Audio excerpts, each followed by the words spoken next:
Hi guys, can you hear me? Yes. Yes, we can hear you, sir. I can hear you. Oh, all Yes, right, hello. that's fine. Yeah, hello.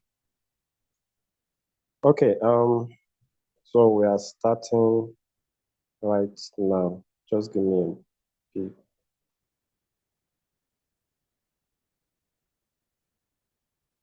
Okay.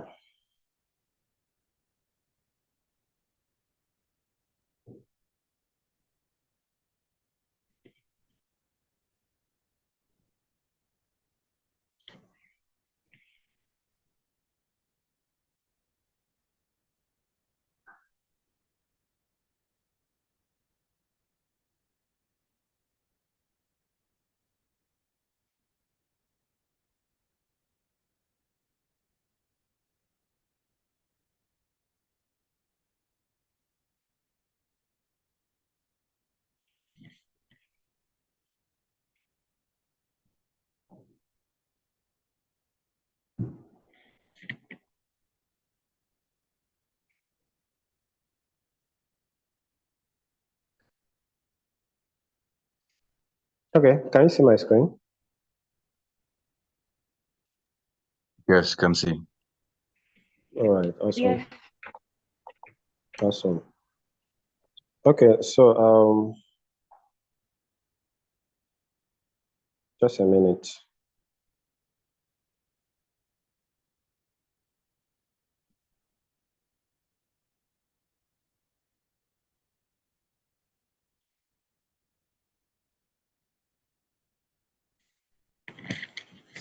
All right, so welcome to the second session in our linear regression series. So my name is Kennedy Uche. Yeah, and I'm going to work with you guys through this session. So on Friday, we started a discussion around linear regression. So in our last session, we just looked at a simplest case, whereby a single feature is used to predict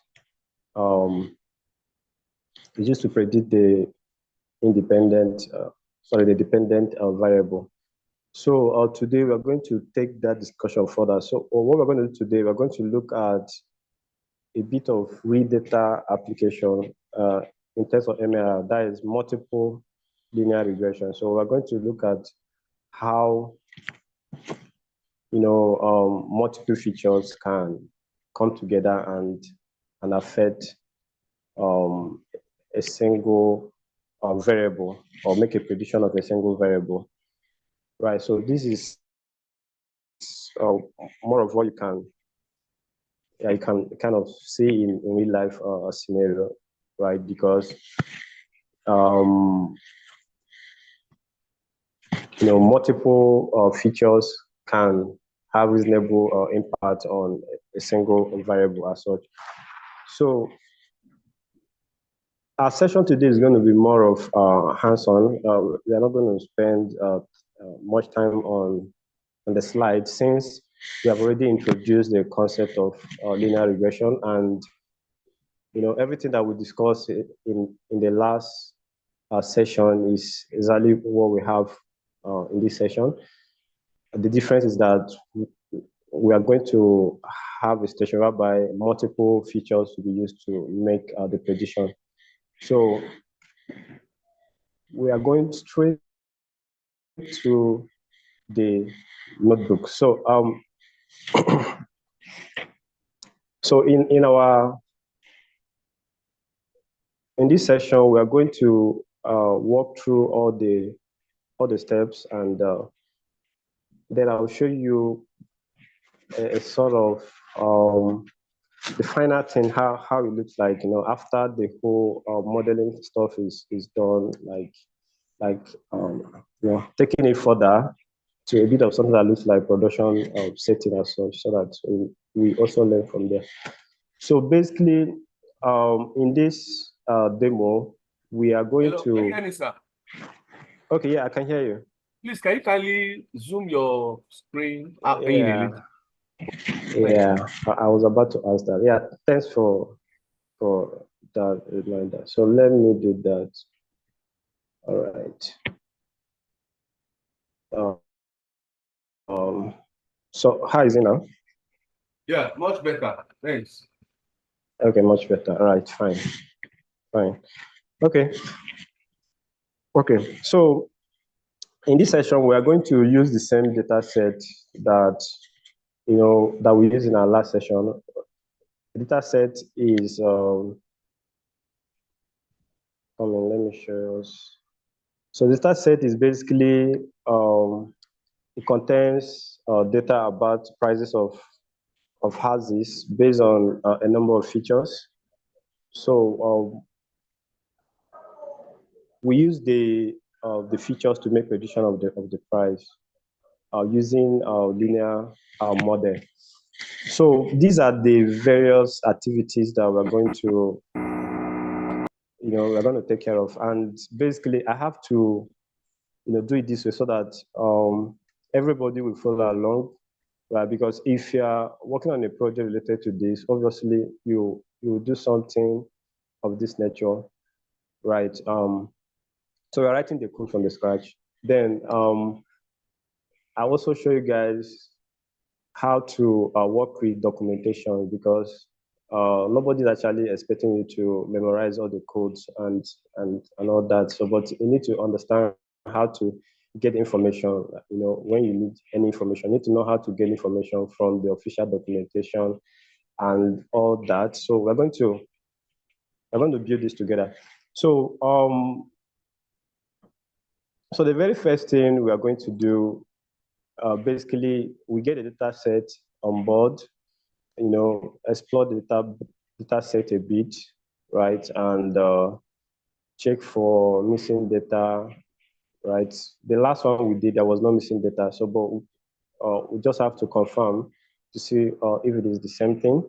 Then we prepare the data set for the modeling. Like I said, the performance of the model depends on the data that is used to train the model. So if you use data that is not well formed, if you use data that is not in good shape, to train the model will not perform very well, because the model actually has expectations in terms of what it can be able to work with.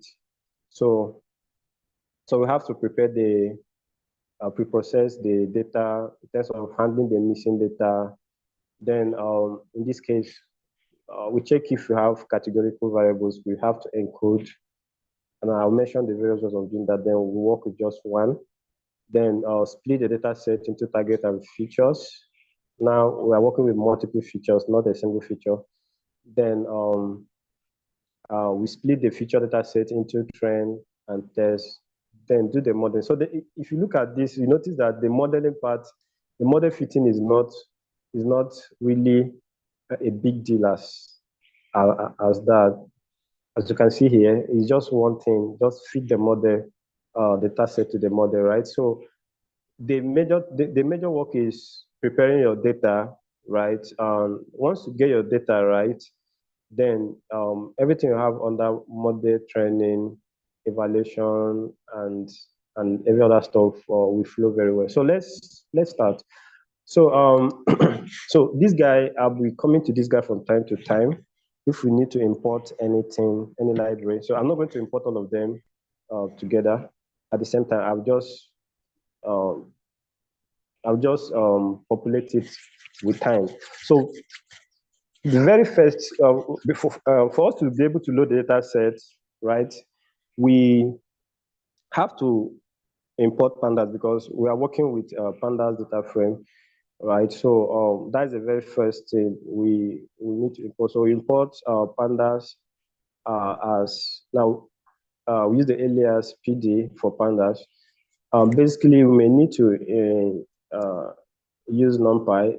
I don't know, but let's see how that would be. So I import NumPy as NP. So let's start with this.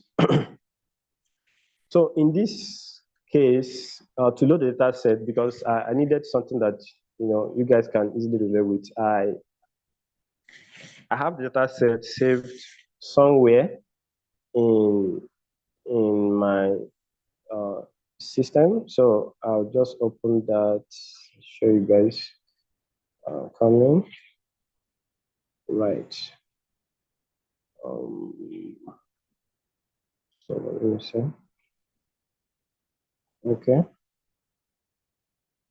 All right. So I have the data set saved within the data set directory. So I'm going to load data set from there. Yeah, I try to make this to be a bit bigger. Can you see this? Is it clear? We can't, sir. It's too tiny. Okay, it's tiny. Don't worry. I'm bringing it. I'm zooming it. Let's take it one more. How about now? Yeah. Should be better. Yeah, should be better. Okay, fine. So basically, I just want to show you guys, this is the direction that I'm working with. So I have everything here. This is the notebook that I'm running. So I have the data set saved in this directory, data set. So this is the data set, house prices.csv. So I want to load this data set. Now, if you look at this closely, the notebook is at the same level as the data set folder. So if I want to load this data set, right, in this notebook, I have to, first of all, enter into the data set folder before getting into the file itself. So if you use the name of the file directory, the name of this file directly, it's not going to work out. It will tell that the file does not exist, because how this thing works is we have to follow the levels, right? The directory levels until it gets to the final file. So that is the complete file part. So if I go back to this, to load the data, I'll just give it a name, data. So PD dot. So we are reading a CSV. So we're going to PD dot read underscore CSV, right? Then I'll put the name of the file part, that's the exact directory. So the file is in data set, file is in data set. So the name of the file is house prices.csv. So that is pretty what it is. You don't have to do opening stuff. So now we have the file. So the file, the data set is loaded and is assigned to this variable data. So if we explore this, we can just see the first, just pretty this, the first 5 elements. So it's pretty the same data set that we did at that time. So we have the area, the number of bedrooms, the number of bathrooms, the neighborhood, year built, and the price. So so that's what we have. So you can check other stuff about the the data. You can get the info just to see. Can get the info. Can get the shape. So we can do data dot shape. So this we tell us the number of rows and columns. We have already done this before. You can also get the info just to get a general info about the data set. So if you do this, you can see, in this case, you can see that we have 5,000 entries. So if you look at this closely, you notice that some of the columns do not have 5,000 non-nulls, which means that the columns have missing data. So this column has no missing data because it has a complete 5,000 non-null, 50,000 rather. So but this one is 49,975, which means that we have about 25 missing. Look at this one. This one is 47,000, which means we have about 2,000 missing, right? So from the info view, you can tell, if your data is complete or if you have missing values. So that is, what it is. Can also do a statistical describe. Let me try this. Data dot describe. Let me see. All right. So this will give in a number of statistical measures about this, but it's not. We don't really need that, but it's just what it is. Giving you the 25th percentile, 50th to 75th percentile, standard deviation and all those stuff, and the number of kinds, but it's fine. So let's check for the missing data. Now, to check for the missing data, we normally use data dot is null, right? Then dot sum. So the reason why I'm using this bracket is because these guys are functions. So without the bracket, it's not going to work. So they are functions. So you have to use the bracket when you call them, right? So if you look at this closely, you see that you see the missing values in terms of the number of missing values for each of the columns. So if you look at this column, the square feet has no missing value. The number of bedrooms have 25 missing values, and the bathrooms 300 missing values. So yeah, and these other guys don't have any missing value as such. So as we are working on this, we have to take care of these missing values because the model actually expects. Sorry, can I disturb you? Okay. Yeah, I just want to ask if you can share the data with us, maybe on a repository on GitHub, so that we can do this coding with you as we continue with the session. Okay. Yeah, that would take a bit of time. I didn't put that in my plan. Wait, let me see. Yeah, that will really take a bit of time. I would have. You can actually share directly on the chat. Okay. Is it the? Okay, share the link to the data. Would it not be better if someone just put it on our Slack channel so that those who are not here right now can have access there right now? Okay. All right. Anyway, just let me see. Yeah, because the data set is not, as you can see, I didn't load it from the from GitHub, right? So it's actually local. So what you can do is just follow through. Since this is recorded, you can come back after the session. I will get the data set towards the end. I will get the link to the data set. Then you can come back and try it out. Yeah, I understand what we're talking about. Just to follow up as the session is going on, but just to save a bit of our time, I have to continue. Towards the end, I'll look for a way to share that with you. Is that fine? Yeah, it's fine. It's fine. It's all fine. Right, thank you. Yeah. All right. Thank you. Yeah. Okay. Fine.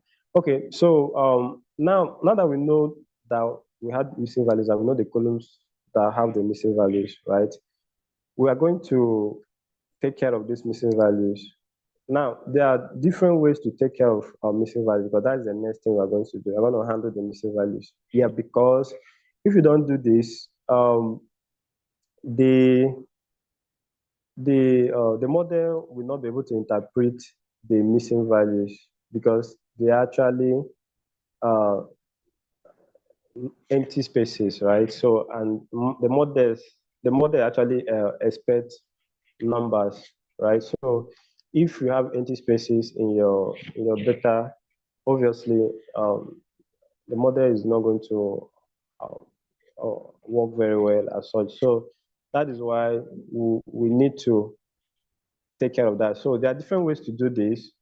You can, depending on the proportion, right, of the missing data, you can decide to drop the rows that have the missing data, like the entire row.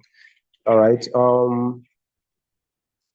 If the proportion is very small, if that will not cause you to lose much, like plenty data as such, obviously you can do that. Then another option is going to be to fill, the missing values with some other values, right? So in some cases, the value you're going to use to populate the missing values, you know, it's possible for you to know the exact value to use. While in some cases, you have to determine the value, you have to calculate the values from the column. For example, you can use the mean to populate the missing value. The mean of the data you have in that column, you can use it to populate the missing value. In some cases, you can use mode, depending on the type of data you have. Obviously, can use mode to do that. In some cases, you can use median. Some cases, you use a backfill, a forward fill, and all the rest. So, but whatever be the case, just know that in your data, there shouldn't be missing values up to the modeling part of your work. So let's handle this missing data. There are two. So I'm going to handle the two of them differently, right? Instead of, I don't want to drop 3,000 data sets. I may drop 25, rows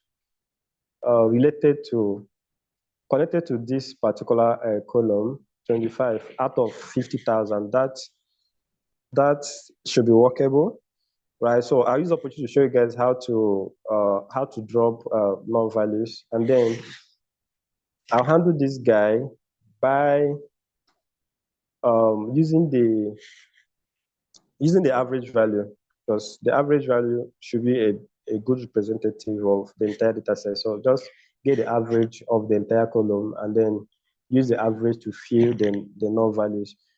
So that's how we're going to handle the null values in this case. So, but in the documentation, I just opened this one just to show you guys one or few things about this. So if you don't know what to do, like you just have the idea that you need to drop null values, but you don't know how to drop null values and other, you can just go to your Google and search for drop null values in pandas. If you search for that, you are going to see this official pandas documentation, right? So that will help you out in terms of, to give you a guide of the general expression to use for dropping null values. So we're going to use this. So the essence of this is just to show you guys how to work with documentation, because you cannot do without documentations. That's where you get updated information about all this stuff. So now I want to drop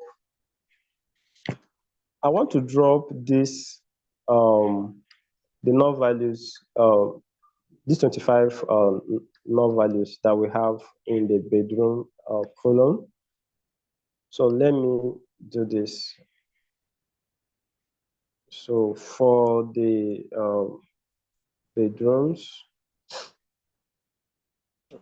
so let's see. So for the bedroom columns, I've decided that the way I want to handle the 25 null values out of the 50,000 is to drop them. So let's see.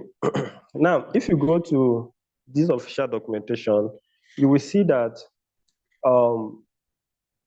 what we have here is pandas.dataframe, then drop NA. So that is the what we're going to use now. But the thing is, we're not going to start typing pandas.data frame. Why? Because we have already loaded the data frame, as data. So that pandas.data frame is exactly this data, right, that we loaded here. If you go here up, if you go up here, you see, where we read pd.read.csv. So this, what we have here is a pandas.data frame, right? So what it means that we're going to, in applying this, you don't have to start typing pandas.data frame. So you just do data.drop.na. So that's the first thing. Now, if I do data.drop.na, right, then I'll go back to this. Now, this particular function has, a number of parameters that I can work with. So we will not use all the parameters. Some of them obviously have a default, right, that can help us. So now the very important parameter here is the axis. So the axis represents, the particular axis you want to you are targeting, right? So if the axis is 0, it represents the row. If the axis is 1, it represents the column. So, but basically, your axis can either be 0, 1, or index columns. So that is just it. So we are going to, we want to eliminate the rows, not columns, because if you put 1 here, it is going to drop, all the columns where, we have a null value. But that's not what we want. We want to drop the rows, just the rows alone, the 25 rows.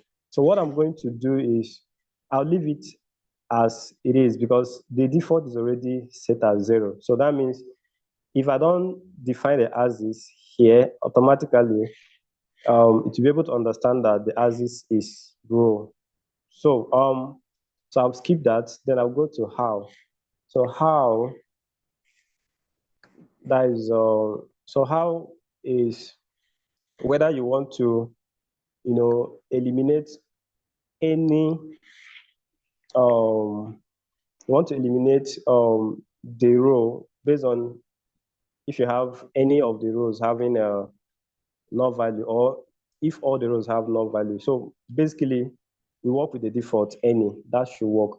So now to go straight to what I will work on in our case, if I run this now, what this guy will do is going to drop all the rows that have the null values, right? But let me do this way. I'm going to use the subset. So the subset is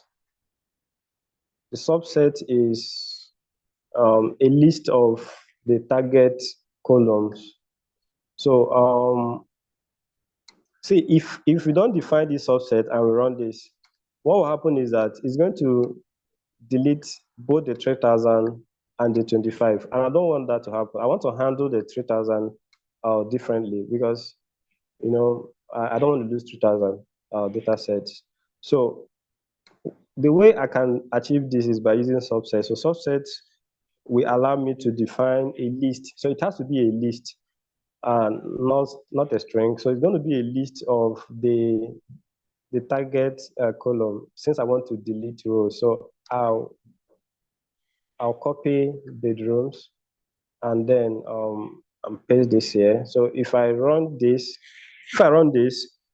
it's going to make the replacement, right? But it's going to delete the data set, but it's not going to be permanent, right? Because because there is, see this stuff we have here in place. This in place is what that can make the update to be permanent or not. So it is set as false by default. So there are two ways to handle that. Is either you set the existing data, like you set this variable, the data variable name as this, because if you do this, then this change will be permanent.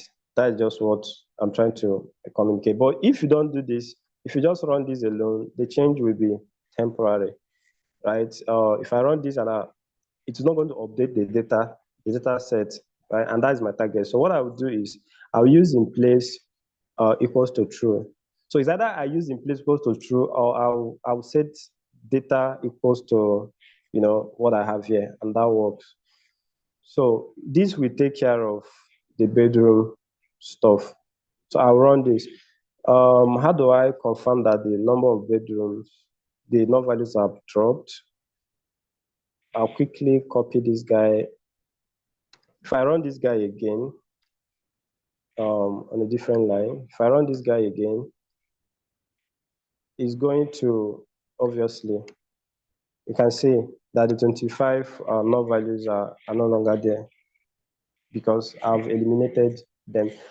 Right, so quickly, to handle the same, sorry. So if I want to handle for the other column, that is for bathrooms, let's do this very fast. So bathrooms, so what I will do is, if I want to handle for bathrooms, I'm not going to drop in this case. So first of all, I want to use mean to, so to update the null value. So I'll calculate the mean value. So how do I get the mean of the column? So to get the mean of that particular column, I'll have to extract the column bathroom. Then if I extract this column, I'll do dot mean. So what this guy will do is going to calculate the mean of this column. Now, but I want to control the number of decimal places that, my mean we have. Since the data set we have here, you can see that all the values, these values are in one decimal, right? So I'll do the same thing here. So I'll just set this in one decimal place. So this will calculate the mean. So once I've calculated the mean, what I will now do is I'll replace the bathroom, all the elements, the null values in the bathroom, I'll fill all of them using the mean. So how do I do that? I will set the bathroom data entries to, I'll do this data,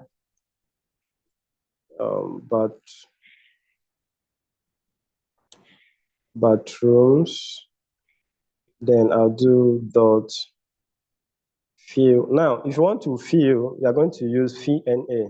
Like here, we use drop NA for dropping. So if you want to fill, use fill NA. So we are filling. So this fill NA expects you to put a value you want to fill the null values with. So this is filling null value. So, and we want to use the mean value to fill the null value. So if you run this way, so what this guy will do to update all the elements in the null values, like it will fill the null values that we have here with the mean, and then set that as the new data for the bathrooms column. So let's run this. Right. So if I run this again, you'll see that all the null values are out. So I don't have any null value again in the data set. So we can move to the next stage. So the next stage, we are still preparing the data set, right? So in the next stage, if you look at this, you will understand that we are trying to predict the price, and these are the features. So we're using the square feet, we're using the number of bedrooms, we're using the number of bathrooms. Now we're using neighborhood. So if you look at neighborhood is not a number. So neighborhood is an object, and this object is actually categorical in nature. So you can see rural, suburban, and then urban and all that. So what we want to do, we want to replace these guys, using numbers, but we don't want to do that manually, right? So how do we take care of the categorical variables? So we encode them. So there are different ways for to encode this stuff. So we are going to use, that's what we call label encoder. They will have a one hot encoder. So in this particular session, we're going to use label encoder. Maybe in our next session, we use one hot, so that you also see how that one works. So for me to be able to use label encoder, I need to import it from sklearn. So I'll go up here and I'll add that. So how do I do that? So I'll do from sklearn sklearn dot pre-processing. So we are inside of sklearn, we have a pre-processing package. So I'm importing label encoder. So label encoder. So we want to encode those labels, those three labels there. That is rural, suburban, and urban. So that's what this guy will do. All right. So I'll run this again. So why that is still shouldn't take much time, but let's see how it goes. So I'll go to this place. So what I'm going to do now is, now I have imported the label encoder. So I need to create an instance of it and then use that instance for the encoding. So I'll call this label encoder. You can call it anything, your choice. So I'll call an instance of label encoder, what I imported up there. So it's a function, so I have to put this. Now, so after calling an instance of the label encoder, now we want to be able to encode the neighborhood entries, because that is where we have the labels. So if I want to do that, what I can do is I'll do data, then neighborhood. So I'll do data neighborhood. Normally, anytime you want to update the entries in a particular column, you always do this and then set it as what you want to do. So now we want to perform, we'll call this guy that we have here, then dot, there's something fit transform, because we are trying to, should be an underscore, so fit transform. So we want to transform this guy, everything here, that's what we want to transform. So we carry this and paste here to save time. Okay, so if I run this now, what this guy will do is going to encode all those labels, those three labels. So let's do this. To have a view of what the data looks like at the moment, I'll just do data.head. And so you can see those labels are no longer here. So we have rural as 0, we have suburban as 1, then we have urban as 2. So it's going to, what the guy did, he replaced those guys with 0, 1, and 2, okay, in the entire neighborhood column. So now this looks good, right?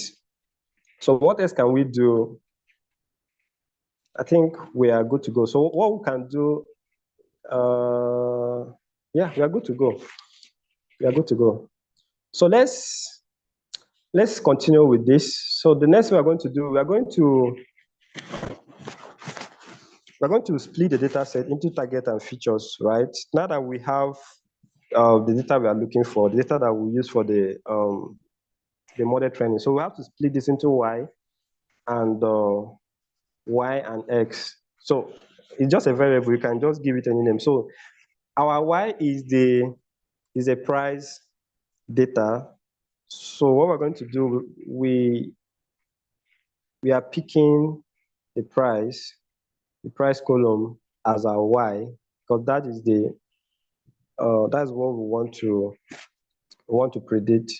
Then our x, now our x, we want, instead of us trying to pick all these guys like, open square brackets, and start copying and pasting these names, because in some cases you can have multiple features. You can have up to 50 features. Imagine you trying to do that. That is going to take a lot of time. So what you can do is, since we have picked the price, we don't want to take the price again. So what we can do, we can just do data.drop. So what we do is we drop so drop is a function, so it goes with this. So we drop the price, because we have already picked the price as the target. Now, looking at this, personally, I'm just trying to make, well, we can work with this as is, but I'm looking at the year that the house was built. So I can, okay, for now, what I can do is, sorry, no, this guy is moving. So what I can do is, I want to make the prediction using the square feet, using the number of bedrooms, bathrooms, neighborhoods. I don't want to use the year that the house was built. I don't think it doesn't add up that much in my head. Yeah, but can also be used, and then later on, if you use this and you check later on, you discover that it does not actually contribute too much to the prediction. But let's see, I'll drop it for this session. So I'll just drop year build. So what this guy will do is, my y will be the price, and then my x will be everything here other than these two guys. So that's what this stuff we do. So if I run this,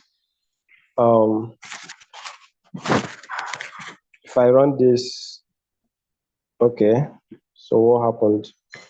Right, I think I know. I did not specify. Let me see. So errors are good. It's good that we got right, not finding as this. Oh, nice. So because the default axis is row, so I have to specify the axis as column, right? Because that is what I want to drop this column. So if I do this, settled. Okay. So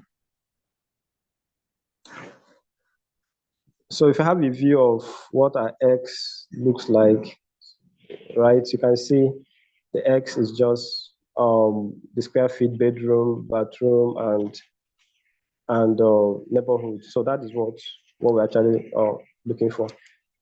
Okay. So the next thing we do after splitting to target and the features. So the next thing we do is to split the features, because now we want to use the features to predict the sorry, it's not the feature, right? So we are going to split both the features and target, is both of them. So we're going to split both of them into trend and test sets. So how do we do that? So we use S-trend. I think I showed you guys this in our first class. So use S-trend, S-test. So we are splitting the X. The X is the feature. So we are splitting the S into trend and test. Then the same thing for okay, nice. So we are splitting this into Y trend and Y test as well.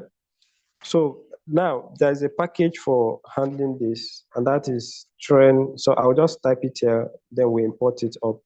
So it's trend test split. So like I said in our last class, so this guy takes X and Y, and then it takes the test size, which is 0.2. And we want to have a random state. It's not compulsory, but the random state is so that if you run this stuff again, right, we get the same result. So random state, it can be 0, it can be anything. Let me just use the 42, that's the same 42 I used. Like I said, if I run this now, it's going to fail because we don't have this yet. So we need to import the trend test split. So I'll go up here and import that. So the trend test split is under model selection of sklen. So I'll do from sklen dot model selection, right? Then I will import that guy, train test split.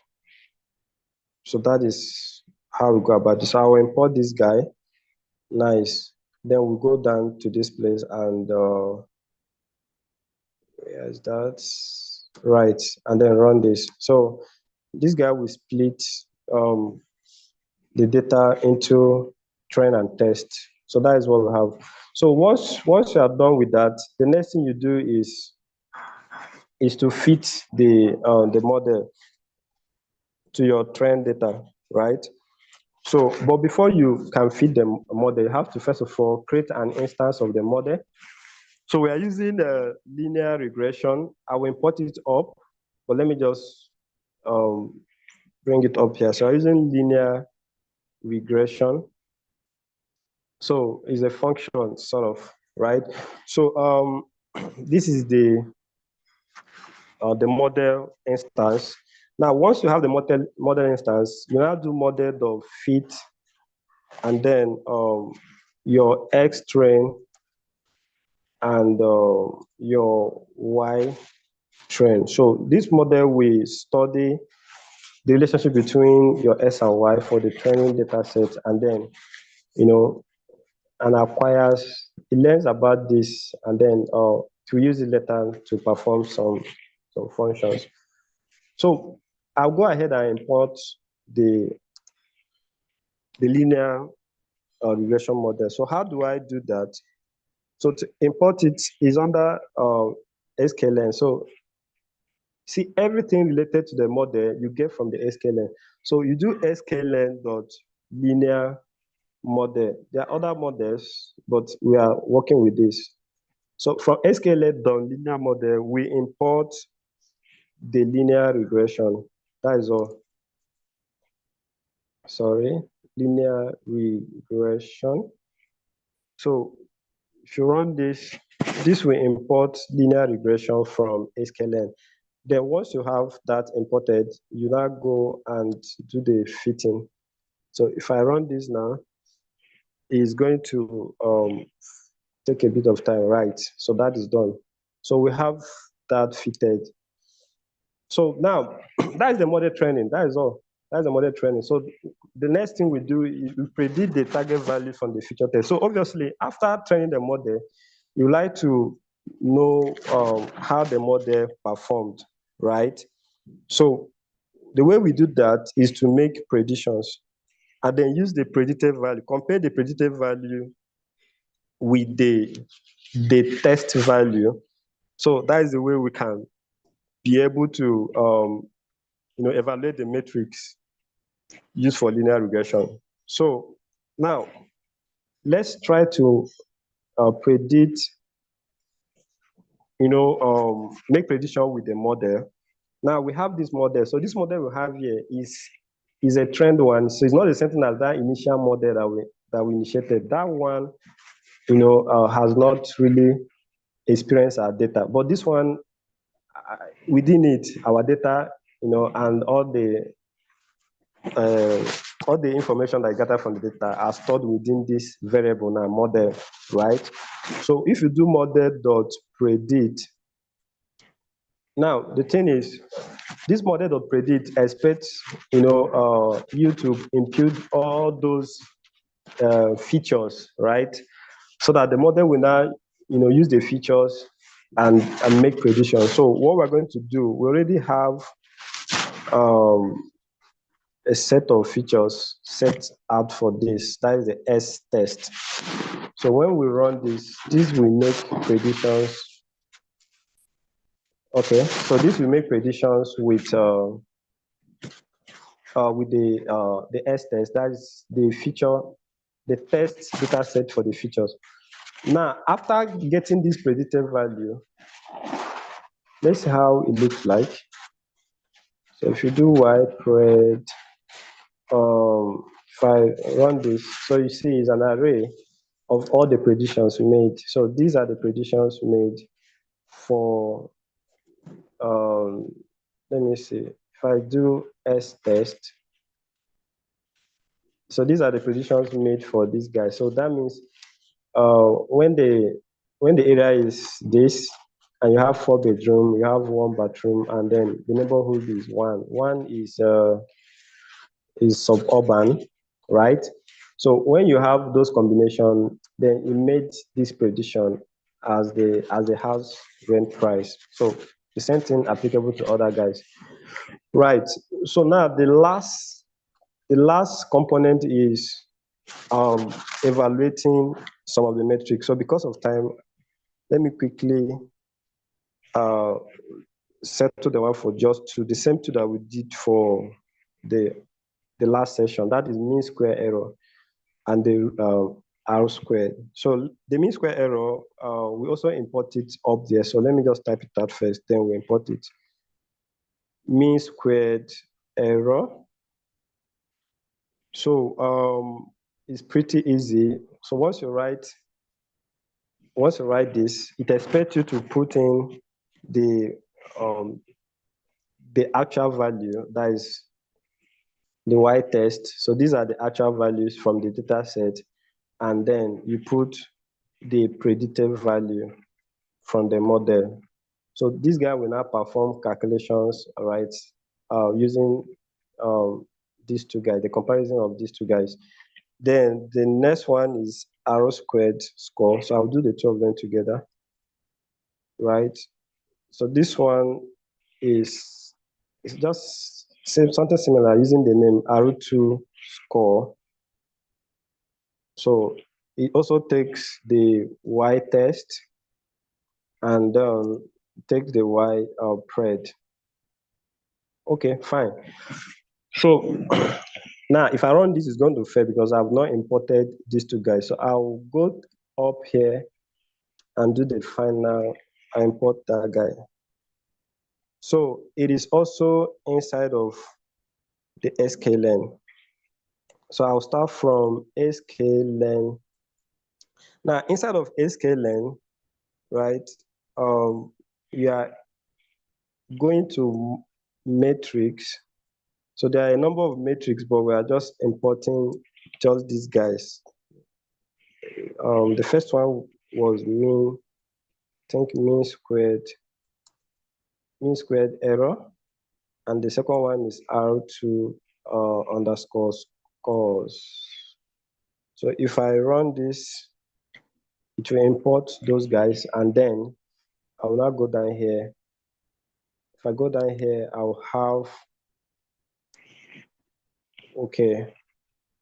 So I have them calculated. So the mean square error has been calculated, and then assigned to this variable. This also calculated assigned to this variable.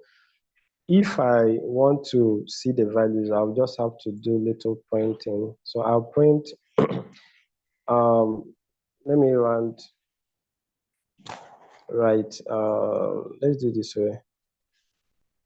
Let me run this guy.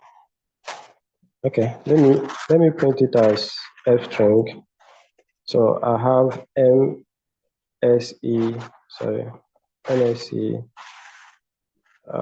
equals to, you guys know how to use f string now, right? Close this guy up.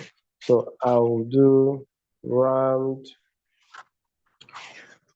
MSC. So I'm rounding MSC to, let me use 2 decimal places. So if I do the same thing for the other guy, Then I'll have R2 squared. So I just call it R2. So I'll come here and put R2. So I also round it to 2 decimal places. So this guy we print out MSE equals to this, and this guy will print out R2 equals to this. So let's see what will happen. Right. So this is what we have. So looking at this now, the value of this guy, this is the one I'm after. The value of this, the R2 squared, the range is from 0 to 1.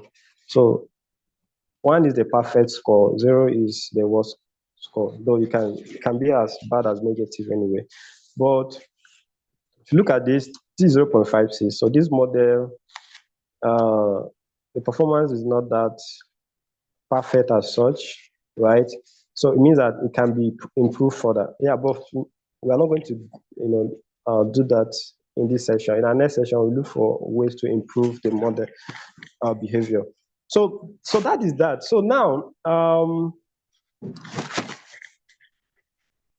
now we have the model. The model can make predictions. So I want to show you guys what happens after this whole stuff. So because after you're done training the model and making predictions, right?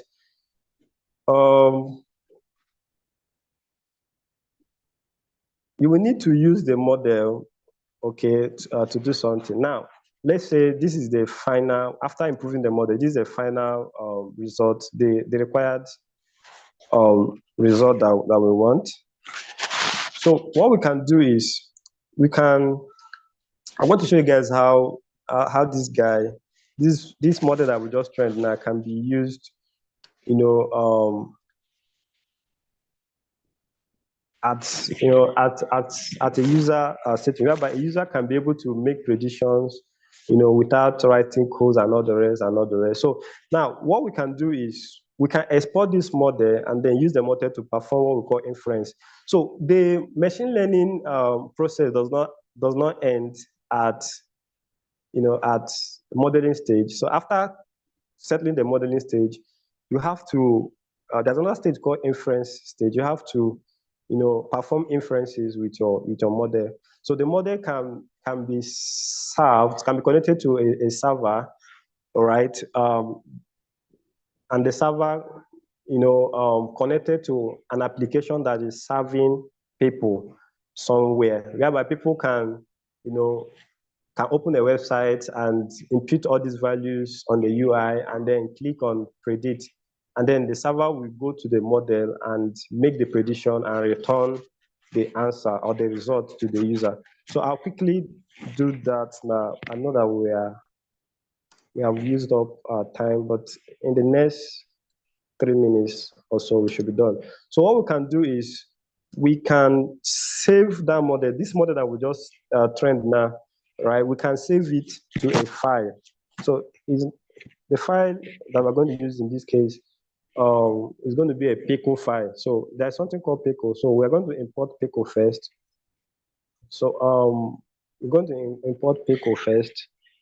So what we're going to do is we're going to write this model. We're going to dump the model, this model that we have trained. I want to dump it into pickle. So we now use the train model, to perform inference somewhere. So if I do this guy has written the model, the train model into this directory, and I have it here. This is looking funny because of how bold it is, but it's fine.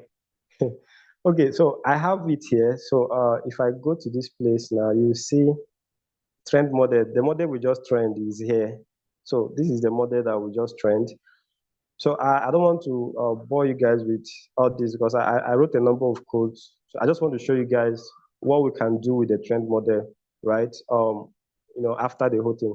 So now I am going to use a server to serve this model somewhere. So I'll just quickly run. It's just written in Python. I don't want to shoot because of time. Let me just do this. So if okay, it's not here. So inside of server, I have a main.py script. So I want to use this guy to serve this trend model.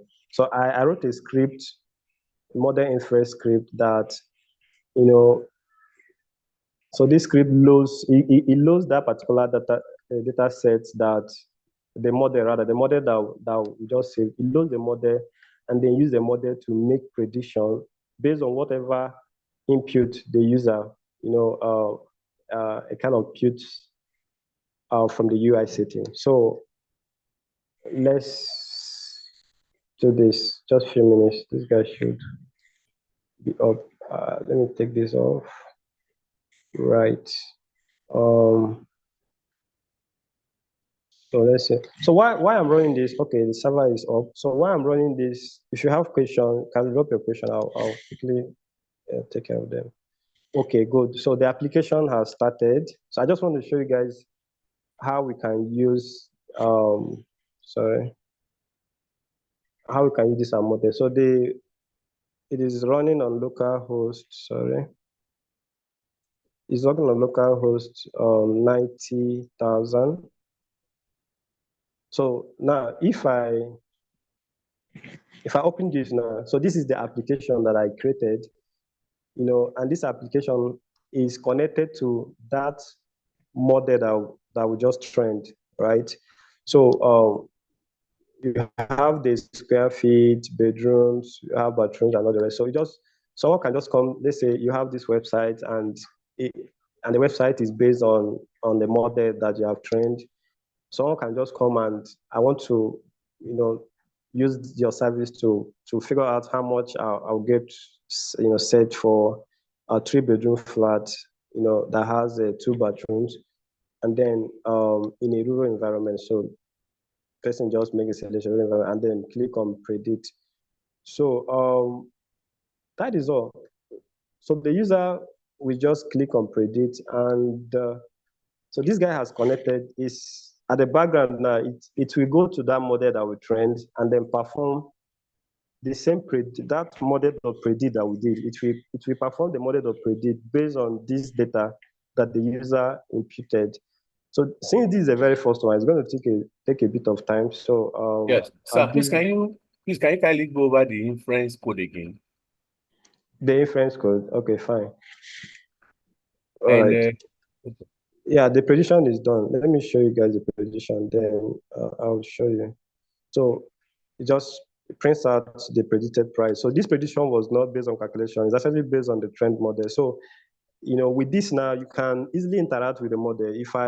If I increase this guy, let's say I have 6 bedrooms and then 4 bathrooms in an urban neighborhood, I actually expect it to give me a bigger prediction and stuff like that. So this is just what it is. So in a production setting, you have applications like this that are running, serving people, and at the background they have some kind of models that are making predictions or classifying things or recommending stuff and all the rest.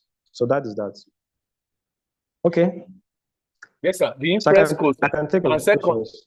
And secondly, sir. Okay. And secondly, sir, is it impossible to do this part of VS Code on Jupyter? Yes, you can. You just write functions, these functions, right? Yes, you can. Just for you to write these functions inside the Jupyter notebook.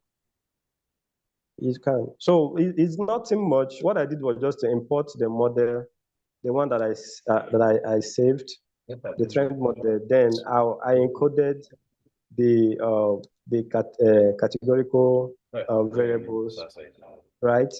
And then and I prepared the features.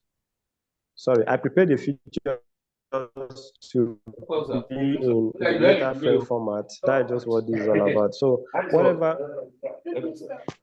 whatever feature the user puts in here will be prepared as a data frame. And then after that, this guy now make the prediction. So look at the prediction. It's exactly the same stuff that we have in the Jupyter Notebook, model.predict features. So the features will now be the data frame based on whatever the user impute as a square feet, bedroom, number of bedroom, bathrooms, and all the rest. Then after making this prediction, then it will print out this price, right, as a dictionary. That is all. That is all. That is what the inference is all about. So the rest is just connecting it to a fast API server. Okay. So I can take your questions now. We are done. All right. Thank All you right, so thank much. Good evening, sir. Yes, good. I can hear you. I'm highly impressed and sincerely. This is my first time like attending the second stage, and Okay. it's mind blowing. But I will take my time to study. Go through it. My question, I Okay. have two questions because personally I was learning this and I used scikit learning, and you're using SD, so I was a bit confused. So and secondly, when you were doing, they've given me the answer via the group chat, but I still want to ask, in your use when you're preparing the model, you use text size to be 0.2. So does it mean that, how do you go about it, or can we as well increase our own to 0.5? So what are the reasons for you to use 0.2? Please, I just want clarification regarding to that. Thank you. Okay, thank you. That is nice. So basically, the tests. Okay, let me go to that should be here. So basically, what we are doing here. So this is just like the percentage. 20% is used for the test, and then 80 for the trend. Obviously, you want your training data to be more than your test, right? So that is just it. So you are just trying to test your trend model with a small proportion of the entire data set. So 0.2 works. Some people can use 10%, some people can use 15%, some people can use 30%, but it shouldn't be up to 50-50, right? So because you need the training data need to be more than the test data. Is that okay? And the first question, scikit and SQ learning. Yeah, what's the difference? Yeah, what's the difference? There is this is the same thing. There is, in fact, so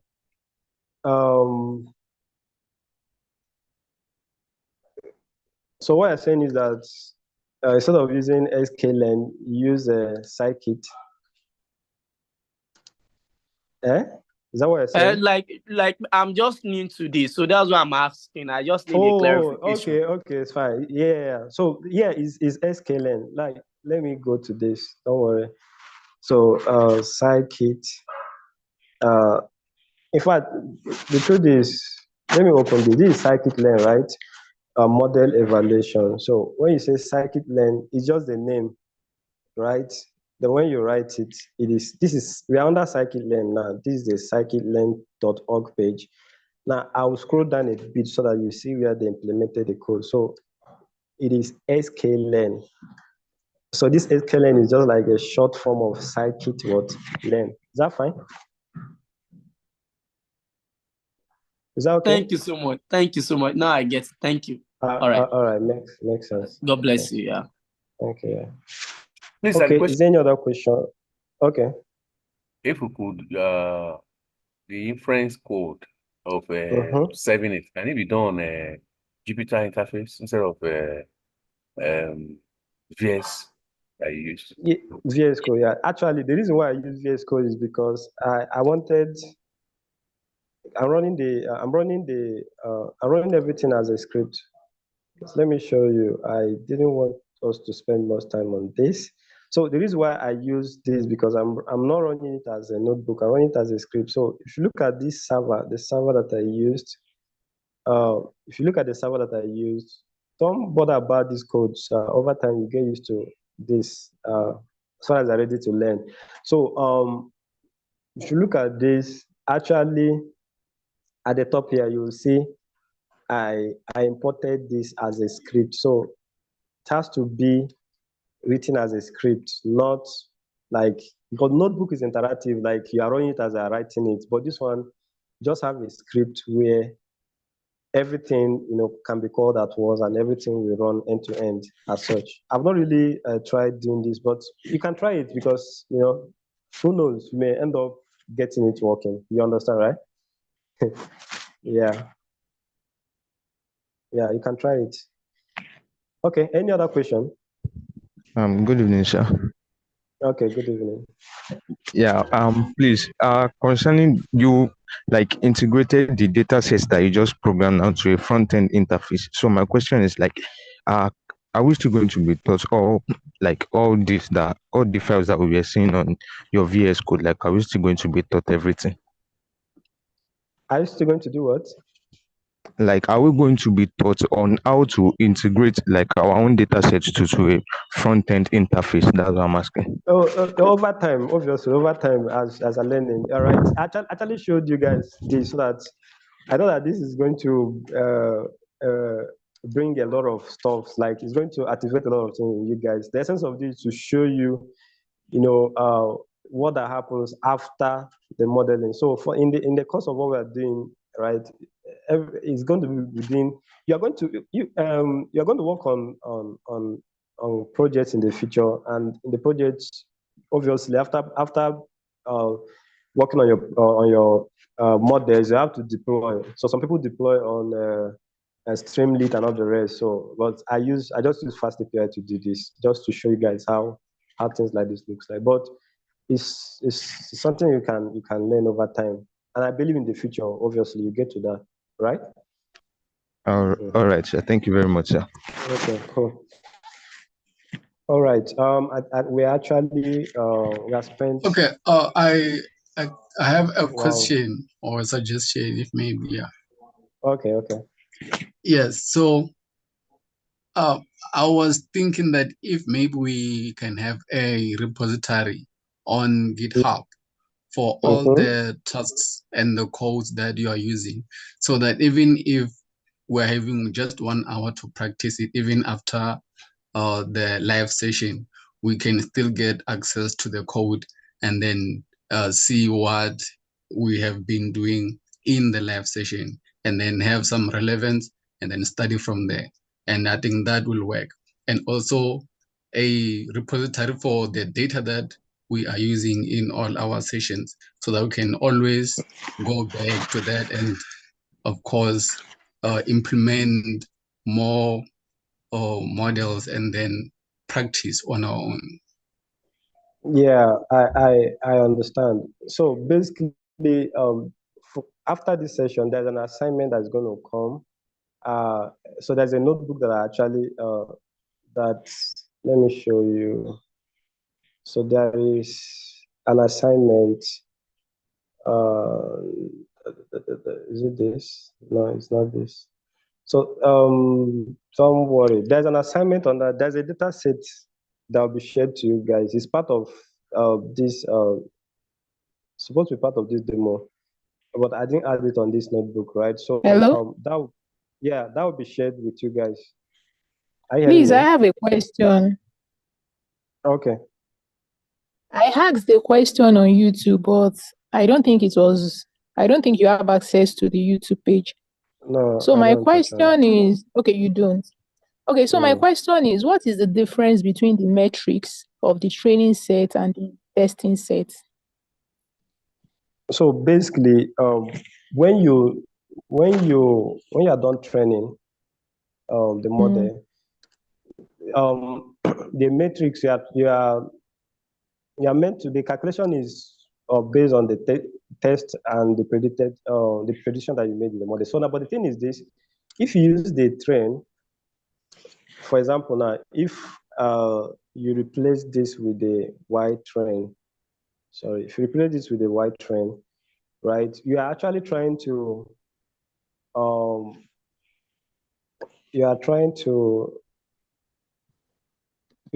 use the same data that is used to for the training for your metric calculation. Obviously, it's going to perform very well because the model has already studied the training data. So your metric calculation, should be based on the test. Now, but the thing is this: we calculate both. The reason why we calculate both for the train and test is to know whether your model happened to overfit or not. Because if the model performs better on the training and then gets a poor performance on the test, it means that the model generalized the training data. That is, it is overfit on the training data. So which means that because of the way it generalized on the training data, it will not perform well on any other data apart from the training data. So we normally get that just to know whether a model happened to overfit or not. So overfitting, I think I'll bring it up in our next session. Yeah. Okay. Please, one more question before you go. So if we are going to do for the training, if you are going to predict the metrics for the training set, for the train test split, for the train test split, we specify the test size. Is it still going to be the same test size, or is going to be the test size for the training set? No. Everything will still be like this because you are training the model. So it's just the Y train. Yeah. So the thing is when you are not making your prediction, that if you use imagine you use your S train for your prediction, how it's going to be, because you are using what you use to train the model to also make predictions. So that means the model is just predicting what you use to train it. So that's why we use the test for your evaluations. Yeah. So you are going to use X train for your prediction. Yes. For the training set. Okay. I just wanted to know. All right. Okay. Thank you very much. Fine. All right. Hello, please, sorry, sir. I want to ask a question. Wow. Sorry, just please. Can you recommend a place where we can get? I know of cargo, but can you tell us some data sets, or can you help with sending some to the group so we can just work on it personally, or can you just recommend a place where we can just browse for data sets that are similar to this that we can work with? Yeah, actually, this one I got it from Cargo, right? Cargo should be where you can get data for now. So because this thing depends on the project. There are some projects that already have data sets. Like if you are doing a project related to a World Health related stuff, you have data sets of WHO data set and all this. But for now, just focus on Cargo for now. You understand? You get enough from Cargo. Is that fine? Right. Sorry, Yeah, I want to ask a question. Okay. I'm asking, can we get access to this particular notebook? Like with all the codes you have written, or can we get access to it?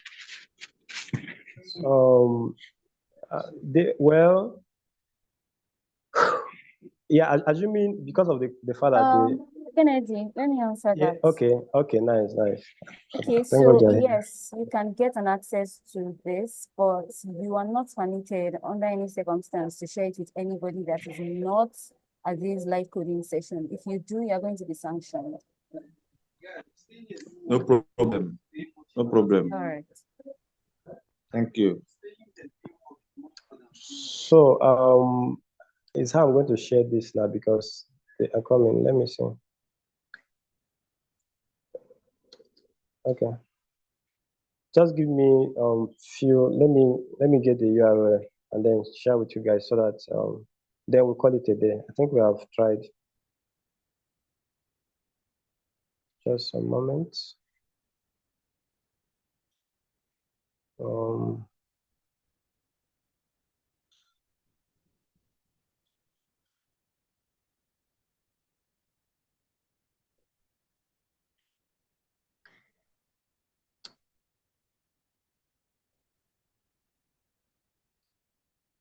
Okay.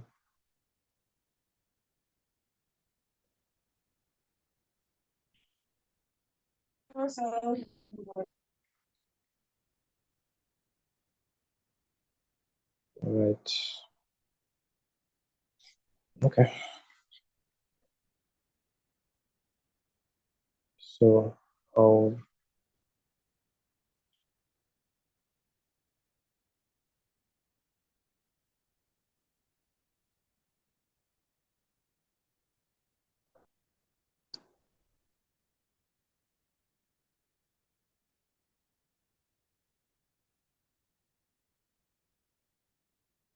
So I'm coming, just few.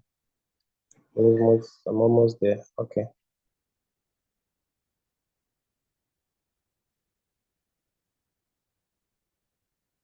All right.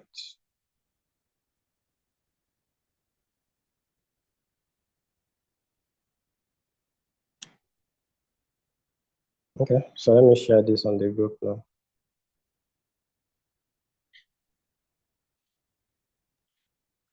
Kennedy, you can share it here.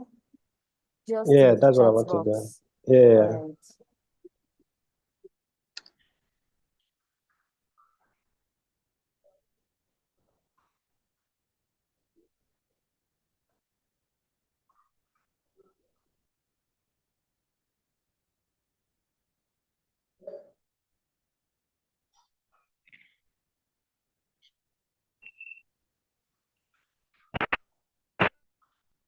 Okay.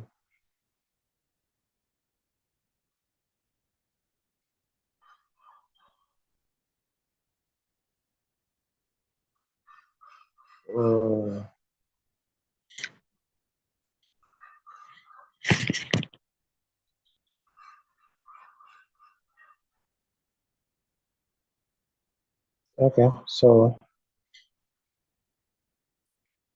this is it on the chart. All right, so fine. So it's on the chat now, guys.